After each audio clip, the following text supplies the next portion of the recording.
আমি তো আমার ছেলেকে বলে দিছি, বাবা তোমার সময় হলো, এসএসসি পাশ করো, বাস, তোমাকে আমি দেরি করাবো না বাবা।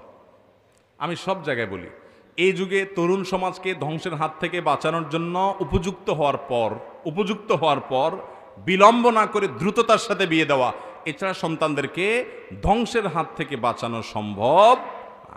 অনেক বাপ মা আছে বলে যে নিজের পায়ে দাঁড়া, ওরে ও কি আরেকজনের পায়ে দাঁড়ায় আছে নাকি? নিজের পায়ে তো দাঁড়ায় আছে, মানে তুমি পয়সা কামাও, ওই যে সব পয়সার মেশিন হয়ে গেছে আজকাল। ঠিক আছে বাবা, পয়সার দরকার আছে, একটা সন্তানের চরিত্র যদি নষ্ট হয়ে যায় তো পয়সা দিয়ে আপনি কি করবেন? নবী করিম সাল্লাল্লাহু আলাইহি সাল্লাম বলেছেন, তোমাদের সন্তানরা উপযুক্ত হলে, বিয়ের উপযুক্ত হওয়ার পর তাদেরকে বিবাহ দিতে বিলম্ব করবা না। যদি বিলম্ব করো তাহলে ফিতনা হবে, ফাসাদ হবে, ধ্বংস হবে, তাদের চরিত্র শেষ হয়ে যাবে, তোমরা রক্ষা করতে পারবা না।